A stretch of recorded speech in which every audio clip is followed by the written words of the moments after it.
Sin embargo, el carácter de su rostro había sido siempre notable. La tez cadavérica, los ojos, grandes, líquidos, incomparablemente luminosos, los labios, un tanto finos y muy pálidos, pero de una curva extraordinariamente hermosa, la nariz, de delicado tipo hebreo, pero de ventanillas más abiertas de lo que es habitual en ellas, el mentón, finamente modelado, revelador, en su falta de prominencia, de una falta de energía moral, los cabellos, más suaves y más tenues que tela de araña, estos rasgos y el excesivo desarrollo de la región frontal constituían una fisonomía difícil de olvidar.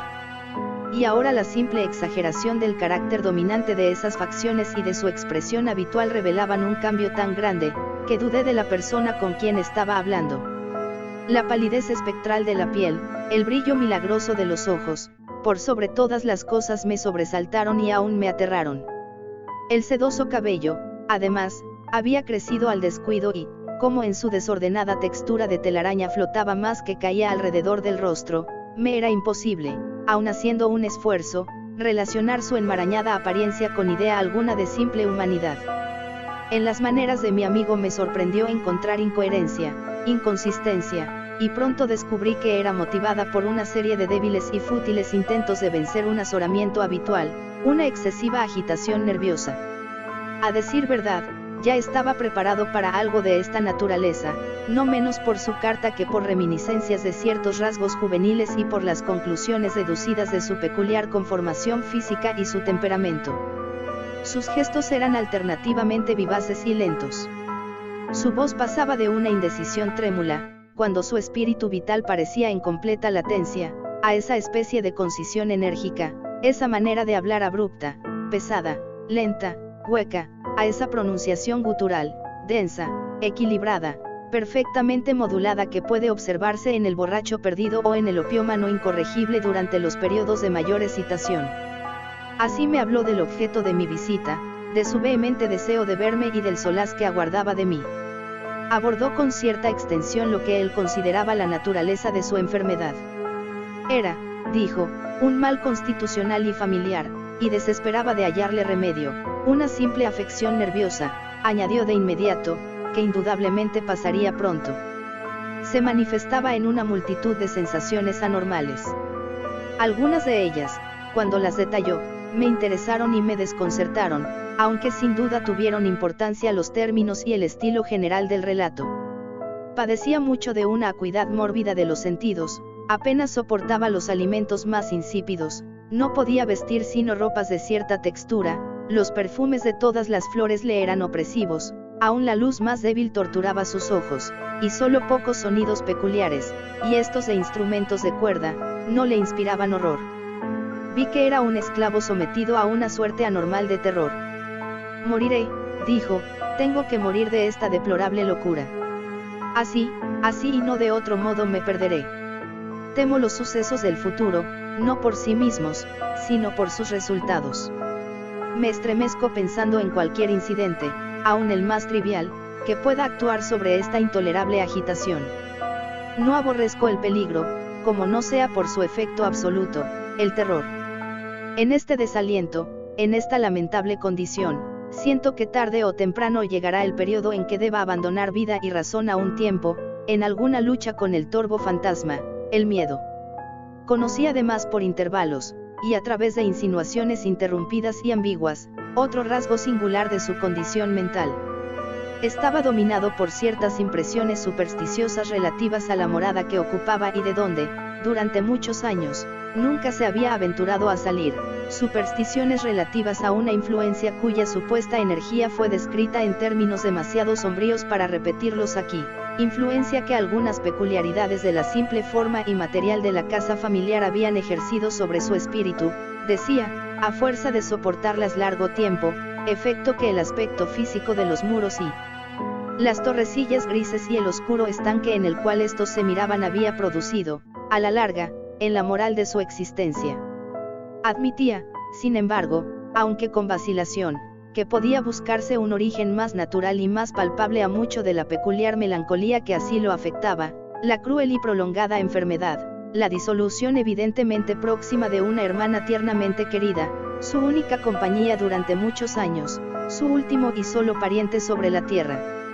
Su muerte, decía con una amargura que nunca podré olvidar, hará de mí, el desesperado, el frágil, el último de la antigua raza de los Ascher.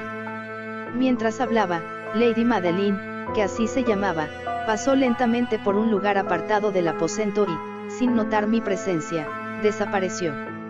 La miré con extremado asombro, no desprovisto de temor, y sin embargo me es imposible explicar estos sentimientos.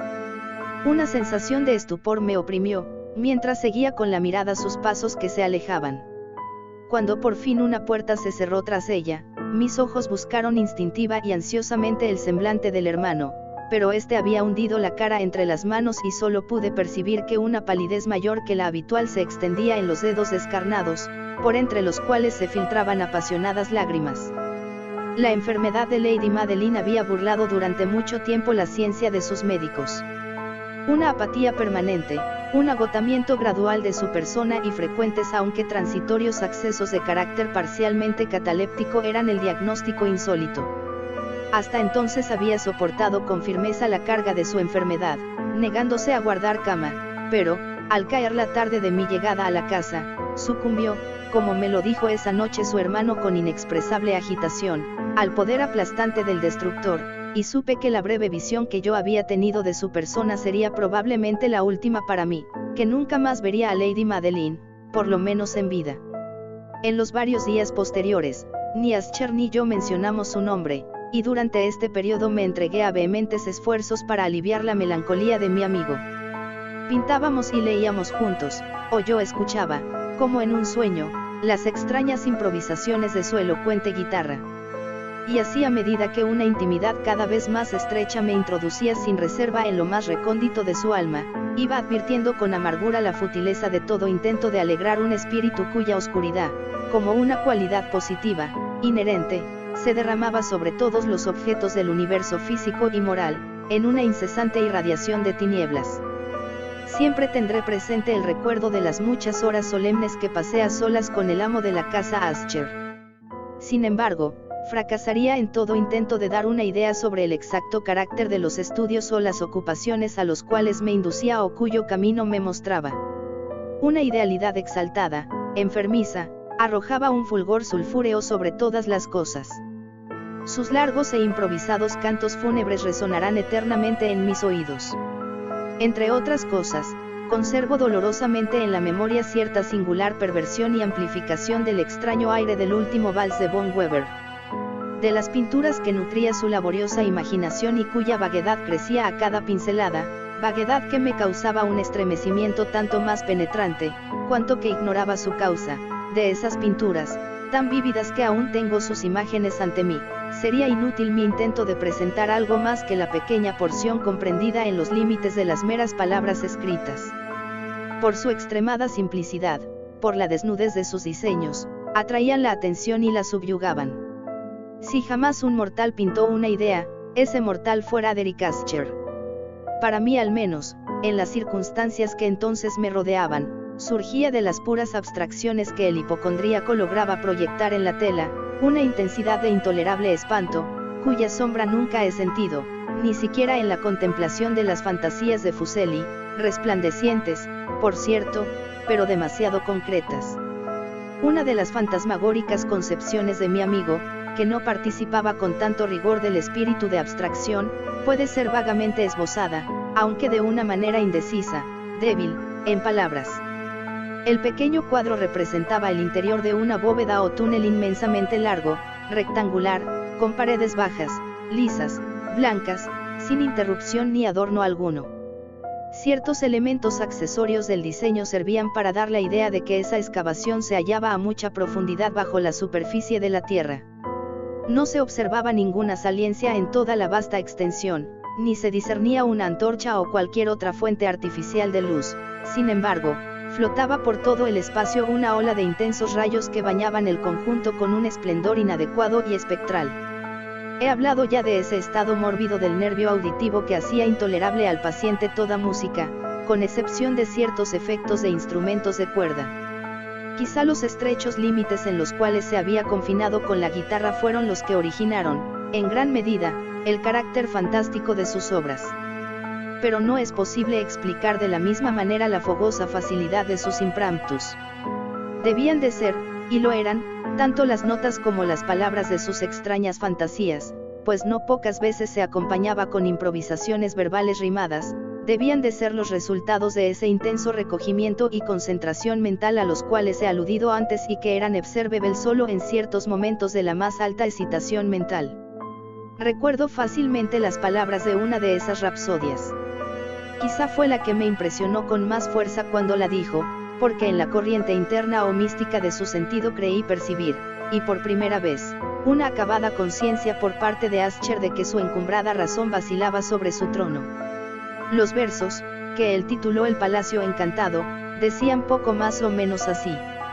En el más verde de los valles, que habitan ángeles benéficos, erguíase un palacio lleno de majestad y hermosura, dominio del rey pensamiento. Allí se alzaba, y nunca un serafín batió sus alas sobre cosa tan bella. Amarillos pendones, sobre el techo, flotaban, áureos y gloriosos.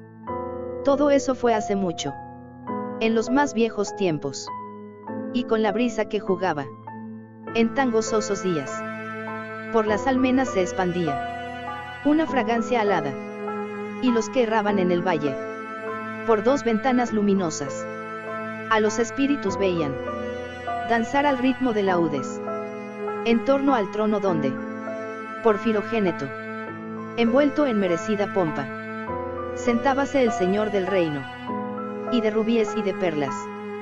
Era la puerta del palacio, de donde como un río fluían centelleando